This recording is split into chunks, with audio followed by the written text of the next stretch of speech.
And then when we got into, well, we were in the 6th grade when our mother got sick and went into the hospital, and I remember the bishop coming, and they gave her a blessing, and they said at the end, if it be thy will that she'll get better. And I thought, no, she's got to get better. The following Sunday morning, she passed away about 2 a.m., and my oldest brother was in the Navy Air Force and just ready to be shipped overseas, and they only gave him 1 day to come home and 1 day to be home for the funeral and a day to get back. And some of his buddies, when they heard that his mother had passed away, passed a hat around and gathered money to help him come home on the bus. And I remember the morning that he was to leave, he was so sick. And Daddy took him and gave him a blessing in the living room, and he said by the time he got to Twin to get on the bigger bus to go to California, he had felt better. And but that was a real hard time in our life. It was, she passed away on the 12th of December, and us twins turned 12 on the 18th, 3 days after her funeral. And at the time she passed away, I was very angry. And I thought, how could anyone need our mother more than we did?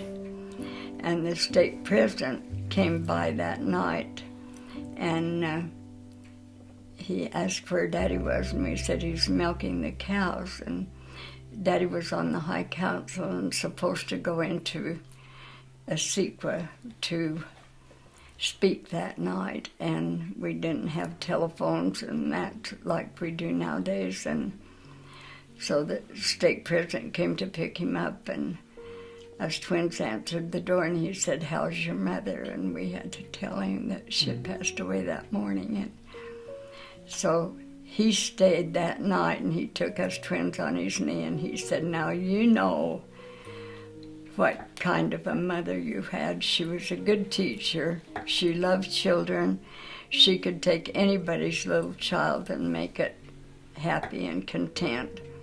And he said, Heavenly Father needs good mothers in heaven to help the little children that are there. And it kind of gave a comfort to me. But I'll never forget the morning we came home from the hospital, and Daddy called us together for family prayer, and then I remember how he wept after the prayer and just sobbed.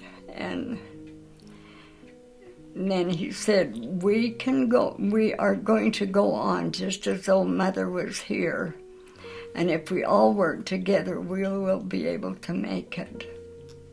And so we all said that we'd do our part and work together, and we did. But then, well, on Christmas Day, President Toon and his wife had our family out there to dinner, and it was one of the hardest Christmases we had.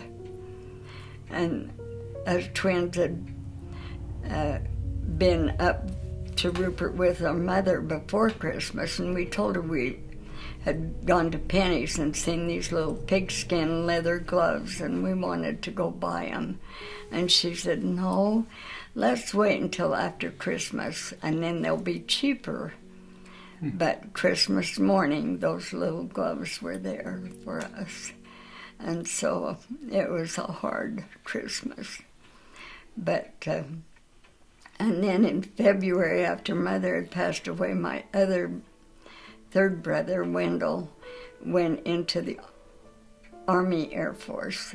And so we had two brothers in the Army Air Force, and the one brother between them, when he was 6, had pushed a pitchfork under a gate and crawled into it, and it went right, the point of the pitchfork went right through the pupil of his eye. Oh. And he had to have his eye removed and had a glass eye from there on, and so that was hard for him to have these brothers in the service and him not be able to go. And we had the prisoner of war camp just about 2 or 3 miles west of our home, and there was a lot of soldiers, coming and going all the time, and when he'd be in a cafe, they'd come and say, "Hey, get up, you 4F'er, and let a serviceman sit down," and it really hurt him because he'd have given anything to be where they were. But challenges in life, how we grow.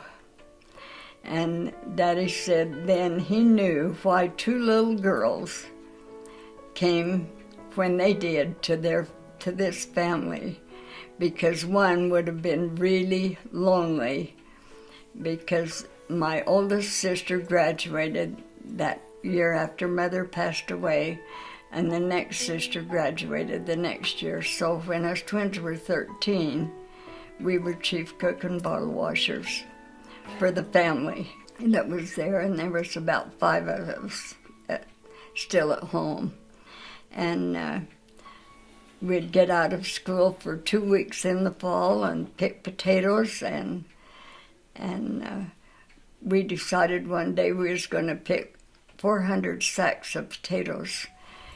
We picked into 2 wire baskets and then dumped them into a sack, and that made a sack, and we picked 400 sacks of potatoes that day.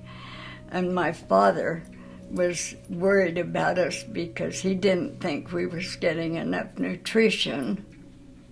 And so he came one day to the field about noon, and he said, "I went in and they've got these bottles of baby food, and I thought that'd be really nutritious for you." And we tasted and said, "Daddy, thanks, but no thanks." Then we were in home ec, and we told him about Presto cookers and how it would help us to fix a meal faster. And so here he came to the field one day and he said, "I bought you a Presto cooker and I've got a roast in it." And I said, "When did you put it in?" He said, "Well, about 10 o'clock. I thought, well, we'll be able to eat the bone tonight. But anyway, he was always trying to make it easier for us to do things. And I remember one time we didn't do Daddy's overalls on Saturday when we'd done the washing, and we'd take turns. One of us would do the washing and make a batch of bread and clean the kitchen and Daddy's bedroom, and the other would clean the other 3 rooms and do the rest of the ironing, because everything had to be ironed. So we had a cousin come up one fall and lived with us while we were in the harvest and that, and he said, "You twins, if my sisters had to work like you did, it'd kill them. It'd kill them."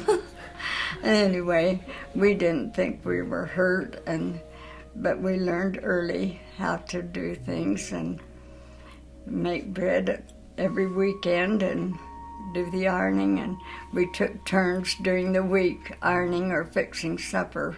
I remember one time before Mother passed away, she made a batch of root beer, and after dinner we would all lay down for a little while, but all of us kids went out in the backyard, and one of the boys snuck downstairs and got a gallon or a quart of root beer and brought it out, and we were sitting in the backyard, and we took the lid off, and then each of us was to take 2 swallows, and we watched their throat to make sure they didn't take more than 2 swallows at a time, and passed that quart jar around. But it was good root beer, and we always canned a lot of fruit. Mother always canned. We always had 500 or 600 quarts of fruit in the root cellar.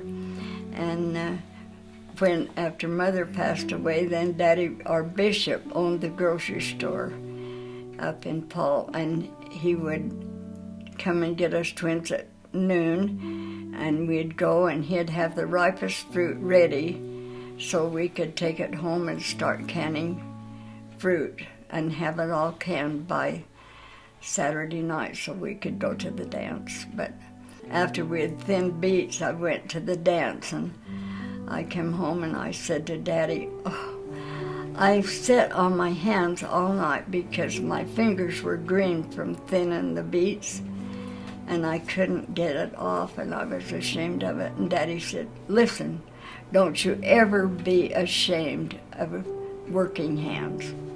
And I've thought of that a lot in my life. And my grandmother always said, you know, you can work a kid to death, but you can't work a kid to death because he'll quit before he dies. So I thought of that a lot. But